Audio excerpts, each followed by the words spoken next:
এক বোন প্রশ্ন করেছেন, হুজুর শীতের রাতে ফরজ গোসলের ভয়ে আমি আমার স্বামীকে আমার সাথে থাকতে দেই না, এখন কি আমার গুনাহ হবে বা এখন করণীয় কি? খুব জটিল একটা প্রশ্ন। এই প্রশ্নটা সাধারণত কেউ করে না। এক বোন হোয়াটসঅ্যাপে আমাকে এই প্রশ্নটা করেছে যে তিনি বলছেন, তিনি বোঝাতে চেয়েছেন, হুজুর যেহেতু ফরজ নামাজ ফজরের নামাজ আমাকে পড়তে হয়, আর রাতের বেলা যদি আমরা একসাথে থাকি তাহলে তো আমাকে ফরজ গোসল করতে হবে, আর আমাদের এখানে গরম পানির কোনো ব্যবস্থা নাই, ঠান্ডা পানিতে আমাকে গোসল করতে হয়। এই ভয়ে আমি আমার স্বামীকে থাকতে দেই না আমার সাথে, এই জন্য আমার স্বামী আমার উপর রাগ করে। এখন এটার করণীয় কি? আমি কি আমার স্বামীর হক নষ্ট করেছি কিনা? এটা একটা প্রশ্ন। গোটা জাতির উদ্দেশ্যে সেই উত্তর আমরা দিয়ে দিচ্ছি। আমরা যারা শুনছি অবশ্যই এই আলোচনাটুকু শেয়ার করব। তার কারণ হচ্ছে ইসলামের ব্যাপারে আপনি একটি বিষয় শেয়ার করবেন, সে যদি আমল করে এর সওয়াব আপনি কিয়ামত পর্যন্ত পেতে থাকবেন। সুবহানাল্লাহি ওয়া বিহামদিহি সুবহানাল্লাহিল আযীম।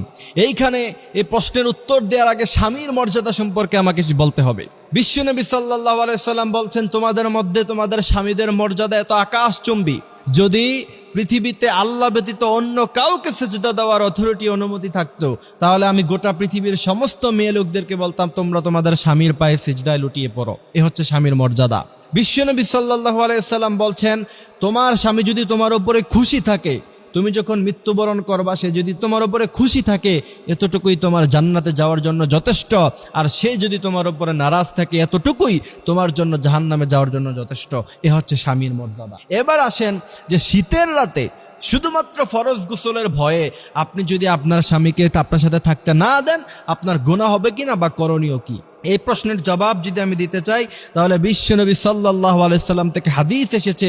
বিশ্বনবী বলছেন, কোনো মেয়ে লোকেরা যদি রান্না করা অবস্থায়, সে কিচেন রুমে রান্না করছে, এমত অবস্থায়, এটা খুব সেন্সিটিভ জায়গা, সে যদি সেখান থেকে চলে আসে, আগুন ধরতে পারে, খাবার নষ্ট হয়ে যেতে পারে, খাবার পুরা হয়ে যেতে পারে। এমনও সময় যদি কোনো স্বামী তার স্ত্রীকে তার জরুরত পুরা করার জন্য, তার সাথে থাকার জন্য ডাক দেয়, বিশ্বনবী বলছেন মুহূর্তের মধ্যেই সমস্ত রান্না বান্না অফ করে দিয়ে, বন্ধ করে দিয়ে সাথে সাথে স্বামীর ডাকে সাড়া দাও। এরপরে দ্বিতীয় নাম্বার হাদিস, বিশ্বনবী সাল্লাল্লাহু আলাইহি সাল্লাম বলছেন, কোনো স্বামীর তার চাহিদা হলো যে সে তার স্ত্রীর সাথে থাকবে এবং স্ত্রীকে সে আহ্বান করলো, সেই স্ত্রী যদি সেই স্বামীর ডাকে সাড়া না দেয়, বিশ্বনবী বলছেন ফজরের নামাজ পর্যন্ত, যতক্ষণ পর্যন্ত না সকাল হয় ততক্ষণ পর্যন্ত ফেরেশতারা তার উপরে, সেই নারীর উপরে লানত দিতে থাকে। কত বড় কথা! এই জন্য এই হাদিসগুলি থেকে বোঝা যায়, অবশ্যই শীতের, এই প্রচণ্ড শীতের সময় যখন শৈত্যপ্রবাহ হয়, ওই সময় যদি আপনার স্বামী আপনার সাথে থাকতে চায়, অবশ্যই আপনি তাকে সঙ্গ দিতে হবে, আপনি অবশ্যই তার সাথে থাকতে হবে, তাকে সময় দিতে হবে। ফরজ গোসলের এই ঠুনকো ভয়ে আপনার স্বামীকে বলবেন হিটারের ব্যবস্থা করতে, প্রয়োজনে গ্যাসের চুলার ব্যবস্থা করবেন, গরম পানির ব্যবস্থা করবেন। সেটা আপনার স্বামী যদি আপনার জন্য না করে, সে গুনাহগার হবে।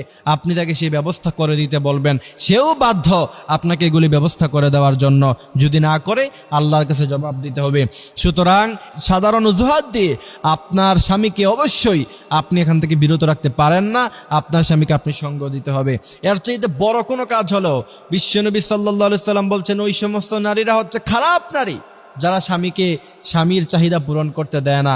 এই জন্য প্রিয় ভাইয়েরা আমার, আল্লাহ পাক আমাদেরকে এই কথাগুলি বোঝার, মানার তৌফিক তিনি দান করুক। আমিন।